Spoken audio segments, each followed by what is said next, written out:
Long before Mario Party took over the party games, video games genre, that's a tongue twister kinda. There was another party game video game that had some success early on when it first launched. And no, I'm not talking about the Jackbox party games. I'm talking about Fusion Frenzy! Fusion Frenzy, the Microsoft exclusive that was a party game only on Xbox for the first console in the early 2000s.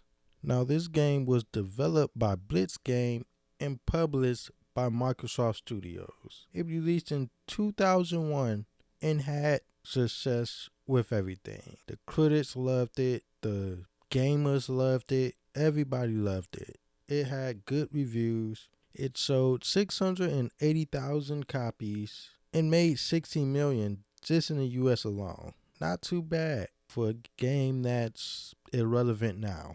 This game featured 45 mini games, which it's technically not 45 since a lot of the mini games are the same as other versions. It's either you play as a team or you play solo. It's a full player co-op you can play with your friends on the couch with 6 playable characters. The characters include Dub, Samson, Zack, Naomi, and Jet. And you can either play a tournament style or just go to the stages.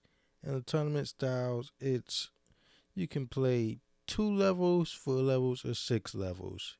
Each level, you play 3 mini games in that little zone because it's divided into 6 zones, the maps, and each map of the zone correlates to whatever mini game you're about to play. And then you collect orbs to get the most points. And at the end of each stage, it's Fusion Frenzy! just a free for all, which whoever collect the most points end up winning. And let's just say it was fun. I had fun playing this when I was younger. And as you get introduced to the minigame, you got an energetic announcer that's basically screaming all the time and during the game. If you're playing solo, your friends or family can jump in because it's full player couch co-op, because this was way before the online took over video games. It was just couch co-op. You get the orbs by just winning mini games. And at the end of the tournament, they show these little podiums and you can play the tournament over again. It doesn't give you a reward. After all, this was before we was rewarded for playing games, before achievements, before the avatars, the Xbox avatar. This was in 2001 when this game released. So this is way before all of this. And I bet people probably watching this probably never even heard of this game. Now, like I said, it's 45 mini games that you can play as. That you can play. Like I said, you can either play them one event at a time or do the tournament styles. And some of these mini games are repetitive mini games. But I will name just a few out of the 45. You got Air Raid, which you can pick up points while avoiding bombs.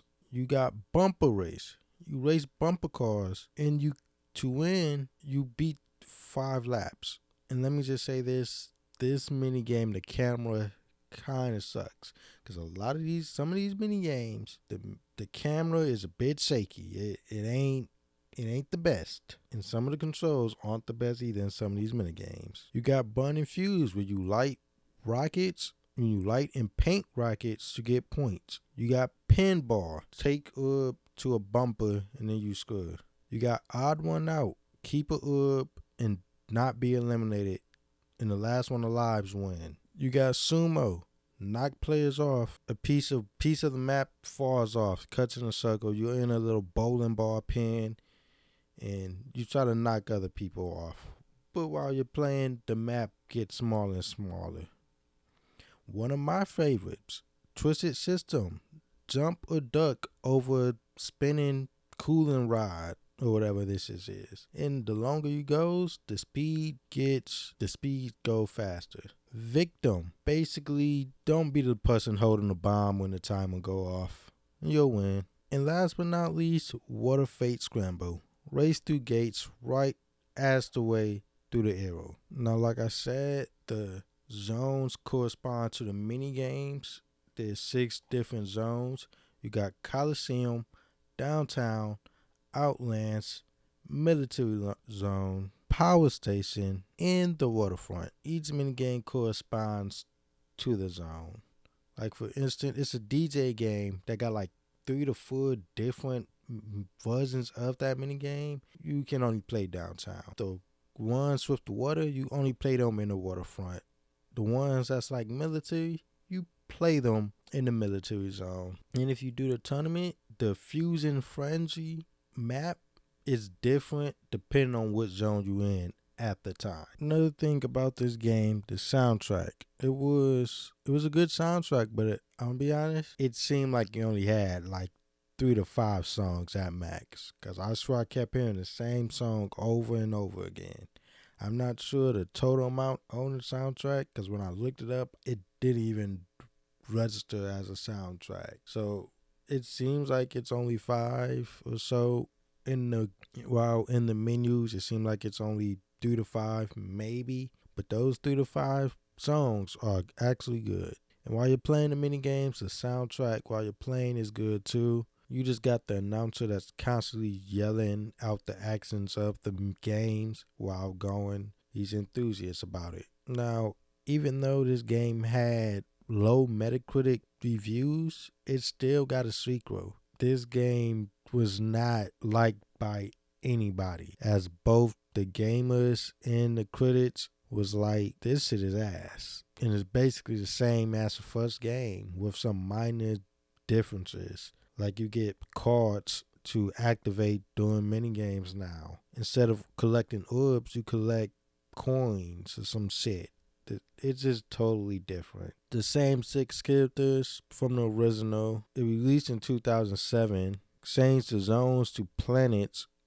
Similar to the first one, the planets correspond to the mini games. And this game was just bad all around. And we don't want to talk about it because we're really only here to talk about the first one. Because that game was fun. It's nostalgic to me. I had so much fun playing it growing up. I never played the second one because I didn't even know it came out till doing research on this video. So that's how bad it was. It also probably released during a bad time. 2007 was a great year for video games. I said that in one of my other earlier videos. A lot of games released in 2007. Maybe I'll do a video on that. Probably one of the greatest year of video history. But yeah, as the first one got good reviews for the art style, the pure fun of playing the game, and just how much easier it is just to get the game. The second one did not, and I'm pretty sure Microsoft closed down this studio within a year of the release of the second game. And that's kind of the end of this Fusion Frenzy series. Even though there was some talks around a third one, Microsoft closed the door on that. But hey, if you know what Fusion Frenzy is, let me know in the comments. If you don't know what that shit is, let me know in the comments. If you have fun playing the original one, I don't care about number 2. If you have fun playing 2, good for you. You will not get a cookie. But if you have fun playing the first one, let me know. I'm out. Like, comment, share, subscribe. Peace.